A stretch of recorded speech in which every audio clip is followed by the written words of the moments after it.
Olá pessoal, aqui é a Márcia Juliana do canal Rosa do Saara e estou aqui para mais uma leitura.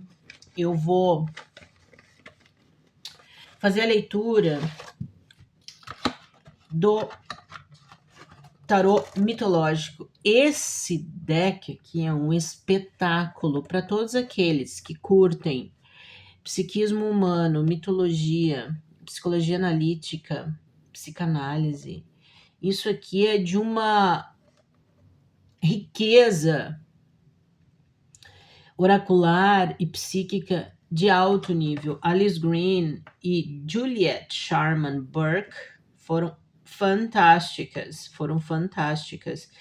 ao elaborar esse material super abençoado mesmo. E eu preciso do livro, porque eu vou tirar uma carta só, que representa o nosso momento atual na humanidade, tá?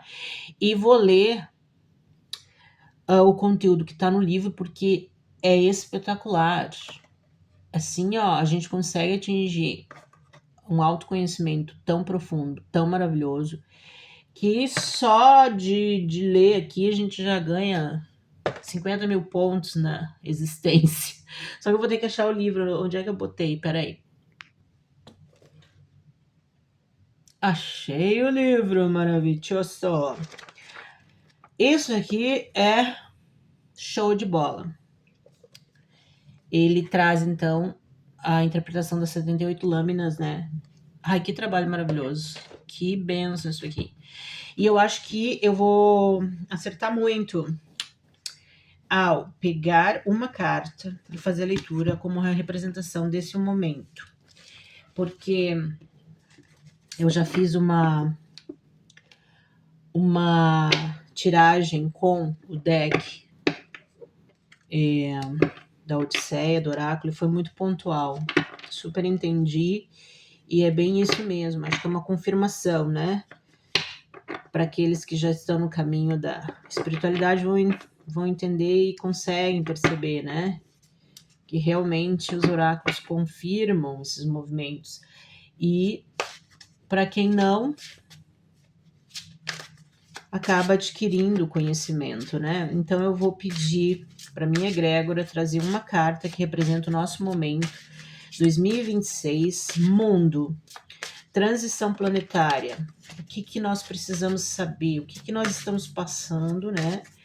Que conteúdo, que gotinha do oceano do nosso psiquismo, do nosso inconsciente coletivo a gente precisa saber, né? Que seria o nosso grupinho verde aqui, ó, que é o coletivo, o povo que se conectar aí com o meu vídeo. O que a gente pode compreender desse nosso momento atual por meio desse deck aqui, né? O tarô mitológico. Vamos ver se eu consigo embaralhar melhor assim.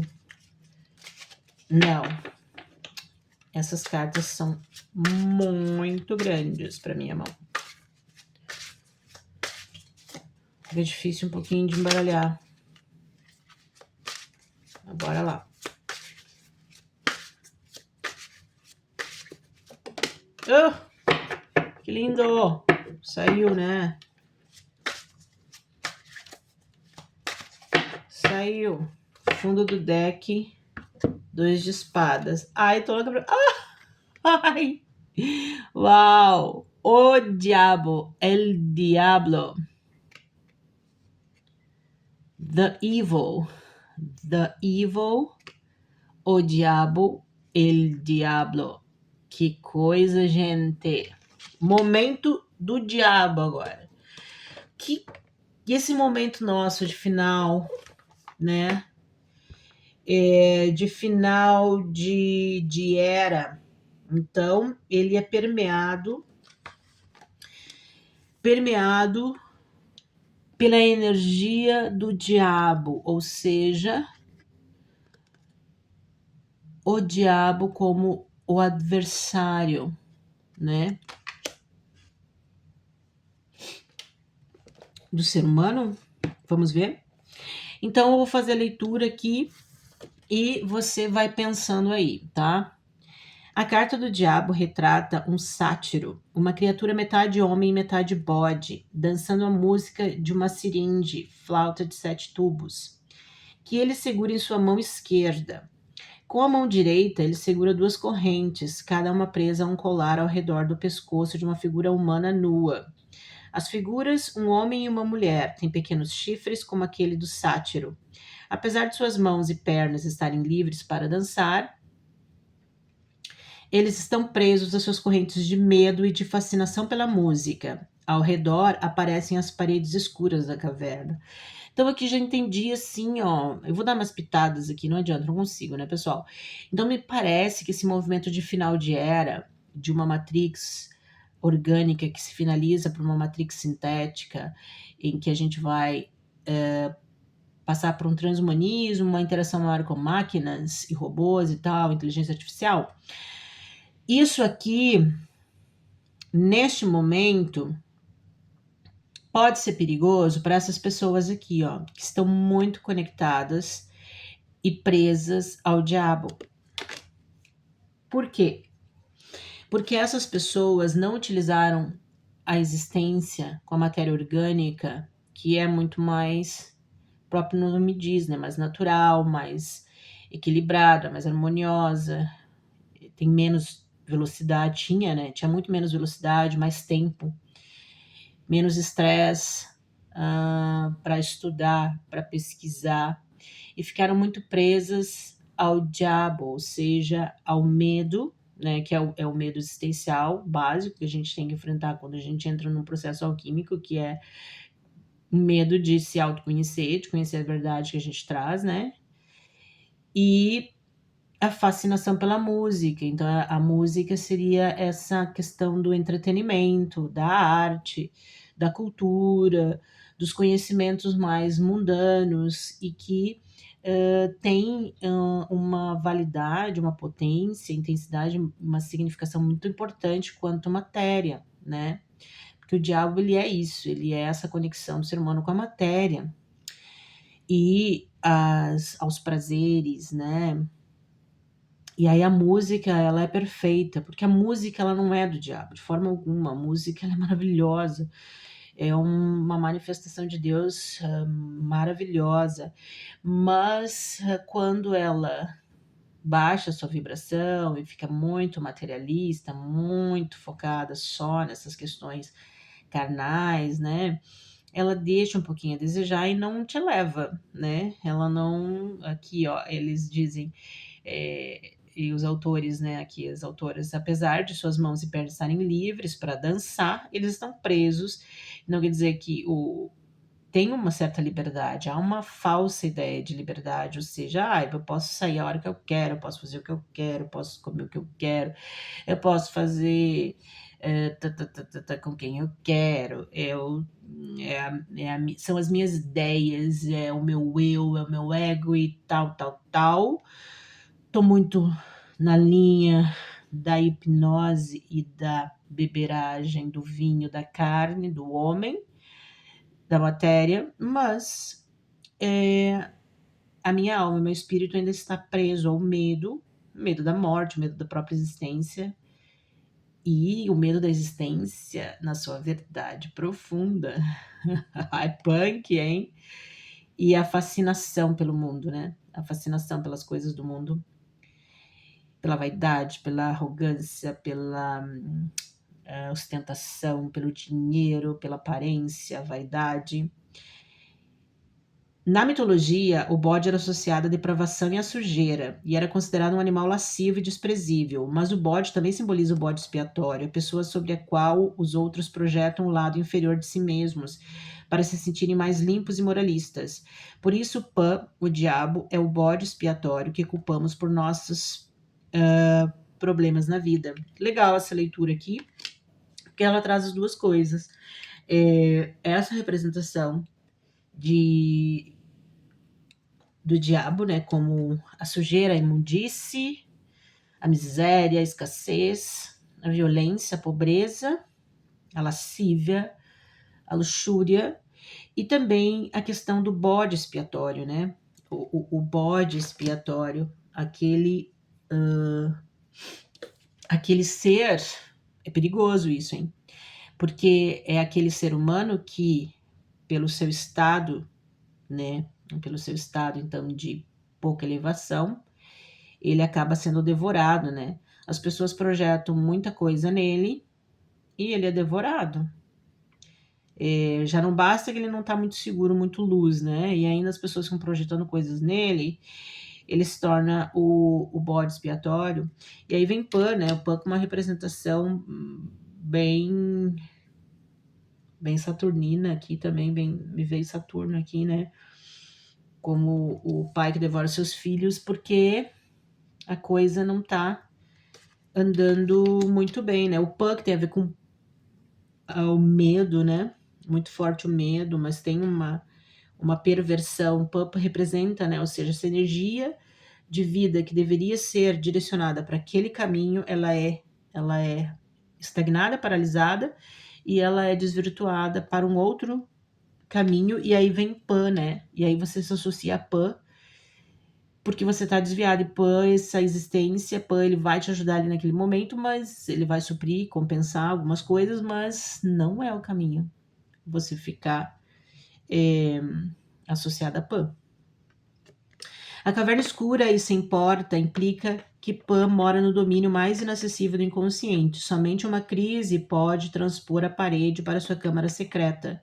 As figuras que dançam, se quisessem, estariam livres para tirar as correntes, pois suas mãos não estão amarradas.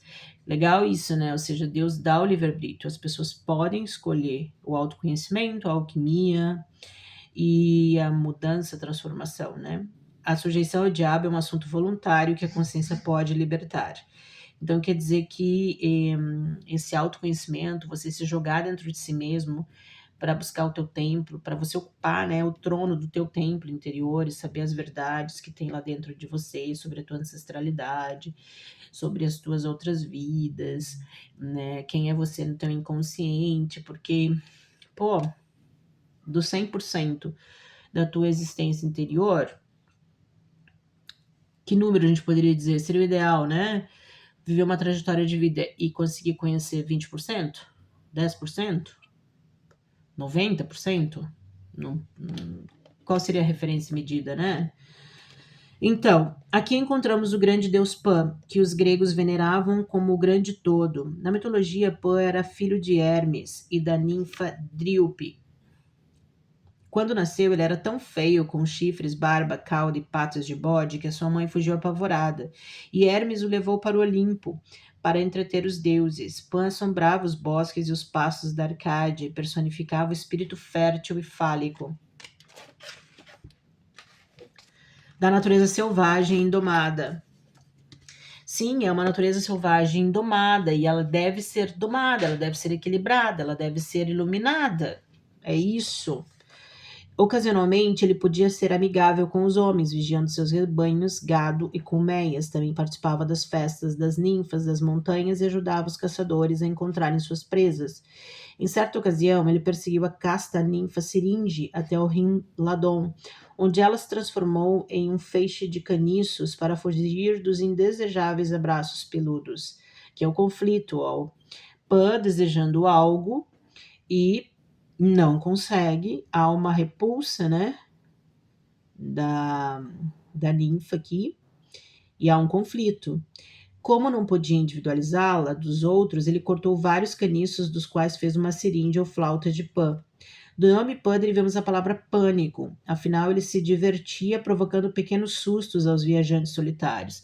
Então é um desvio total, né, da potência vital, libidinal humana, esse conflito interior, né, com as questões materiais mesmo, né, nesse final de era. E as pessoas estão em pânico, né? Então as pessoas estão com muito medo de tudo, porque ficaram muito tempo na matéria e agora é um momento que exige essa paz interior, né? Esse suporte dessa potência de luz que todo mundo tem. Ele era desprezado pelos outros deuses que, no entanto, exploravam os seus poderes. Apolo, deus Sol, adulando-o, conseguiu dele a arte da profecia. Hermes copiou uma flauta que ele havia deixado cair, declarou ser a sua invenção e vendeu-a a Apolo. E foi assim que o deus Sol recebeu ilicitamente a sua música e o seu dom da profecia, do deus da natureza, com aspecto de bode, feio e indomado. Então, e é a nossa natureza também, né? A própria natureza que está em processo de transformação, que ela está indomável, ela está se apresentando feia. Realmente, o mundo tá. A gente só tem notícias de coisas horríveis da natureza. A natureza está manifestando né? O pânico, a questão da feiura, de uma desarmonia, desequilíbrio, né? Ela está indomada. Pan como a natureza que é perfeito, bem matéria mesmo, né? No sentido interior, Pan, o diabo, é a imagem da sujeição, o mais rude e instintivo aspecto da natureza humana e da própria natureza, né? Fauna e flora.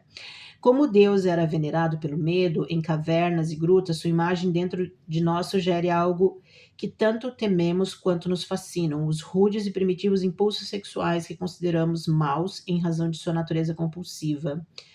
Desde o início da era cristã, o deus Pan foi estabelecido como uma figura do diabo, completo, com seus chifres e trejeito irônico e desprezado pelas pessoas espirituais. Então é a natureza instintiva, indomável, feroz, selvagem, agressiva, humana, que vai se manifestar nos homens e na natureza. Muito legal isso aqui. Então é bem a parte existencial e material mesmo, né? E não adianta, o diabo ele é essa representação desse nível 1 da existência, né? Matéria, matéria, matéria, matéria. E a matéria com essa periculosidade, né? Da falta de controle, de consciência. E Plutarco, deixa eu ver onde é que eu parei aqui. Desde o início da era cristã, o deus Pan foi estabelecido como a figura do diabo, completo com seus chifres e trejeito irônico e desprezado pelas pessoas espirituais, como Apolo desprezou na mitologia grega. Plutarco conta que durante o domínio do imperador Tibério, um marinheiro que passava perto das ilhas Equinádes, no mar Egeu, ouviu uma voz misteriosa chamando-o 3 vezes, dizendo: quando chegar a Palodes, proclame que o deus Pan está morto. Isso ocorria no exato momento em que o cristianismo nascia na Judéia. Uau! Então quer dizer que quando o cristianismo nasceu, ele veio para podar, né? Para dar uma controlada, uma dominada, colocar um cabresto em Pan, né? Nessa natureza humana descontrolada, né? Instintiva, agressiva, violenta, feia, né? Mal educada, agressiva, rude. Mas a presença dessa carta entre os arcanos maiores do tarô sugere que Pan não morrera, mas havia sido relegado aos recessos mais profundos do inconsciente, representando tudo aquilo que tememos, odiamos, desprezamos e, no entanto, nos mantém presos pelo próprio medo e desgosto. Então vai sair tudo para fora agora nessa final de era. Vai sair tudo para fora, porque tudo vai ser resetado para uma nova era, né?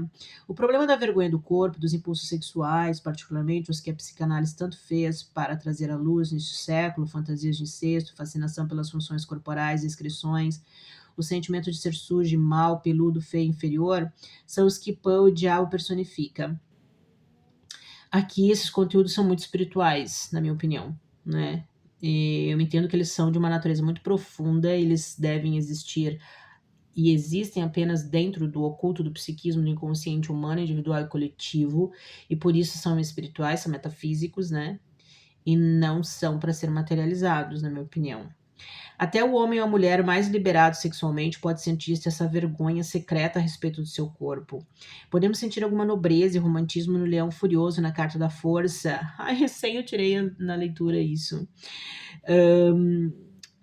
Ou nos obstinados cavalos da carta do carro. Ai, saiu os cavalos também. Uau, que legal. Contudo, é mais difícil perceber nobreza em Pan. Mas na mitologia, Pan não era ruim, ele só era indomado, amoral e natural. A paralisia dos humanos que os leva ao terror e à fascinação cria o problema. A carta do diabo implica bloqueios e inibições, geralmente sexuais, que surgem pela falta de compreensão do Deus. Não é só sexual, gente. Pelo amor de Deus, o diabo é muito mais que isso. Ele é tudo, né? Dentro da matéria.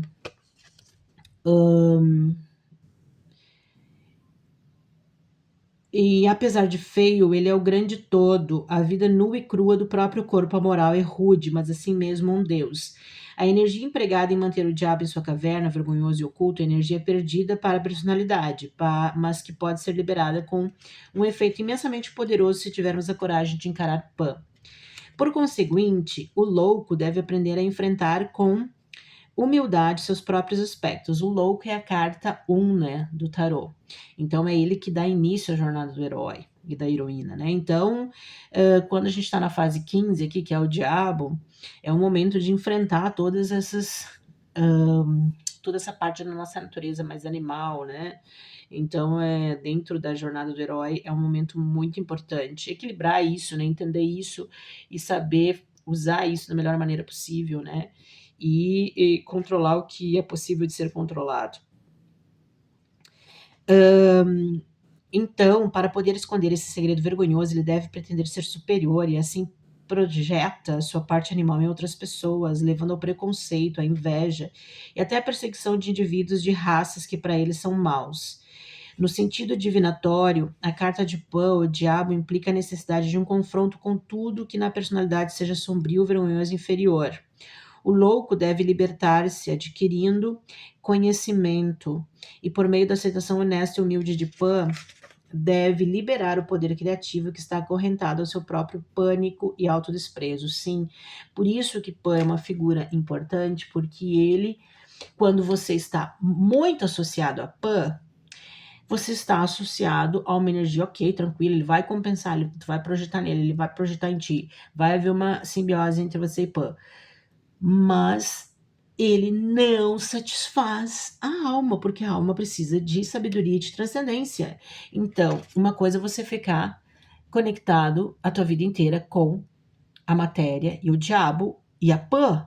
Outra coisa é você ficar a vida inteira conectado com Cristo, ou com Metatron, ou com o Arcanjo Miguel, ou com outras representações mais transcendentes, que você vai continuar tendo o teu lado diabólico, sombrio, mas você vai aprender com outras formas também. Não é só aprender só de Pan. Até mesmo porque Pan, ele vai te alimentar? Vai. Ele vai saciar algumas coisas? Vai. Mas não tudo, porque tem coisas, cada, né? Fase 1 da escola, isso aqui é ensino fundamental. Então, você tem que chegar na graduação, numa pós-graduação, num doutorado, num PhD, que são seres que vão te trazer outras informações também extremamente importantes. Então, e assim ele chega ao coração do labirinto e enfrenta a sua própria escuridão nas sombras essenciais do seu corpo para tornar-se o que ele sempre foi, simplesmente natural. Sim, uma natureza equilibrada. Imagina sair do labirinto. Meu Deus do céu, sair da tua própria mente. Você conseguisse transcender a tua própria mente, a tua própria existência aqui na Terra, transcender Pan e transcender o diabo. Gente, quem é esse ser? Tá, é difícil? É, mega difícil, mas é isso que seria o ideal, ok? Tá, impossível, 2%, 3% da humanidade vai conseguir. Não tem problema, que legal que alguém conseguiu. E eu penso sempre assim, se um conseguiu, o resto consegue. Gente, que lindo! Acho que essa carta realmente traduz o momento que nós estamos passando. Então, é um momento de final de era em que essas questões existenciais, materiais, muito conectadas ao diabo, ao pânico, ao Pan, aos medos, ao selvagem, à nossa natureza e principalmente a selvageria manifestada na própria natureza como fauna e flora. Uau, a natureza em fogo, a natureza com os ventos tornados. Meu Deus, o aguaceiro. É muito legal esse movimento. É um momento muito importante, realmente, de se viver. E é um momento que é legal demais se viver, mas eu acho que num nível razoável, assim, sabe, de crescimento, porque viver no nível ensino fundamental nesse tempo deve ser muito aterrorizante, muito pânico. O pessoal deve estar com muito medo desse fim de era. O pessoal tá em pânico, apavorado, desesperado. Mas não é esse o intuito. É super normal, faz parte do processo. Mas tem que utilizar esse momento vai ter que ler, estudar e fazer seu autoexame em pânico, no meio da loucuragem, mas vai ter que estudar e crescer e aprender a lição. Legal demais. Legal demais. Agora eu vou tirar uma cartinha de aromaterapia que ressoe com a carta do diabo. Muito show. É bem isso esse momento. Uau, muito legal. É legal demais. Quando tu vê a perfeição, é horrível tu tá lá levando pedrada dos gigantes, mas quando tu consegue ter um pouquinho de paz, assim, tu vê tudo isso, vê assim, de macro, é muito perfeito. É muito perfeito. Deus é muito perfeito. Que projeto esse projeto Terra, hein? Meu Deus, isso aqui não, é um mistério maravilhoso mesmo. Muito inteligente. O ser que criou isso aqui é muito inteligente. É muito show isso aqui. Terrível é ser exprimido, mas é muito inteligente. Jesus é perfeito. Olha só. Cartinha finaleira de tiragem pro grupinho verde, autoconsciente, saber aí equilibrar o diabo e não ficar em pânico, né? Isso, não ficar muito apavorado, né? Muito nessa energia material. Vai ter que se espiritualizar, vai ter que orar, vai ter que meditar, vai ter que se transcender, vai ter que se conectar com seres mais, porque o diabo não dá conta exatamente da calmaria, da transcendência. O diabo, ele dá conta da matéria, né? Mas ele não dá conta de aguentar essa turbulência. Bora lá. Saiu aqui, ó. Vou aceitar. Pitangueira. Ai, que fofa, adoro uma pitangueira. O aroma da autoconfiança e do amor próprio é o que a galera tem que ter, sair da energia do pânico, do diabo e se amar, ter autoconfiança. A pitangueira, ele é antimicrobiana, antisséptica, antioxidante, hidratante. É o aroma ideal para fortalecer a autoconfiança, ter autoconfiança no seu crescimento, na sua alquimia, legal, né? Além disso, é a antidade. Gente, ó, nós vamos ganhar vida. Todo mundo vai ganhar muita vida para tomar porrada aí. Ai, meu Deus do céu. Retire as folhas da pitangueira e deixe-a secar. Tá, vou fazer. Coloque 50 gramas de folhas trituradas em um frasco com 100 ml de óleo vegetal. Legal. Agite bem. Feche, mantenha o lugar fresco e sem luz. Agite diariamente por 7 dias. Coe e use para fazer massagem nas pernas ao acordar. E ó, nas pernas para dar força para o movimento. Para não ter medo, não ficar paralisado, estagnado. Com medo da vida. Que é uma vida turbulenta em final de era, né? Imagina, é uma era apocalíptica. Porque eu acho muito interessante essa visão do apocalipse, as pessoas, não sei, cada um entende como quer, né? Tem aí os entendimentos de doutrina. Mas se tu for pensar que o próprio Novo Testamento, né? Lá Pedro tem dos diversos diálogos com os discípulos de Jesus, o próprio Pedro questionou Jesus, né? Se aquela época não era já a época do apocalipse ou do final dos tempos, né? Então, tipo assim, sempre, tu pode perceber todas as eras e gerações, sempre tem esse movimento, né? Essa ideia arquetípica de que é o fim de época, é um fim de época, será que é o final dos tempos? Porque, exatamente, de 100 em 100 anos, sempre há um final de época, né? E ainda posso trazer aqui o conceito da bacia semântica, né? Dentro do imaginário de Gilbert Durand. Então, por exemplo, ali no final do século XIX, finalizou uma bacia semântica, né? E início do século XX, então, que é um movimento arquetípico, né, do imaginário que nos influencia aqui nos nossos movimentos na Terra, né, no viés da arqueologia, né, e enfim. E aí a gente tem século XX, século XXI, é outra bacia semântica, e a gente está realmente coincide no final de uma era. Essa bacia semântica, ela está acabando. Então é final de era. E aí você percebe que todas as épocas têm isso, né? Então o O Apocalipse, ele é atemporal. Ele vai representar um movimento da humanidade arquetípico de fim, mas não é o fim do mundo, é um fim de era, é um fim de fase, é um fim de ciclo, né? Não é o fim do mundo, e as pessoas interpretam às vezes muito no drama, mas que faz parte também de interpretação. Mas quando o coletivo, e pior é que é isso que é muito fantástico, o coletivo não tem vídeo que tu não veja o coletivo falando disso nas mais diversas linguagens. Então quer dizer que há uma coisa mexendo, borbulhando dentro do inconsciente coletivo, que diz que tem algo mudando, alguma coisa está finalizando, tem algo mexendo.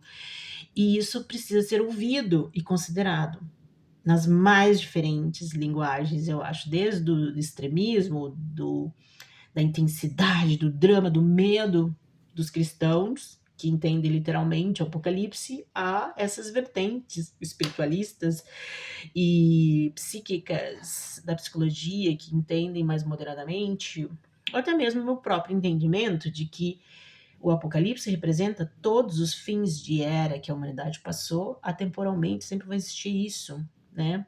Na época de Jesus, era um grande fim de era. Ele veio para trazer o início de uma nova era e que influenciou várias eras, né? O pior é isso, a potência do poder do ser.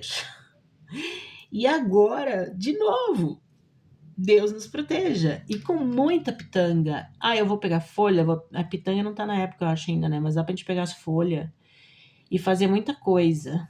E ver, não sei se dá pra fazer chá com a folha ou fazer aromatizador, banhos. Vamos se virar, né? Vamos buscar aí porque vai ajudar. Fui! Amei!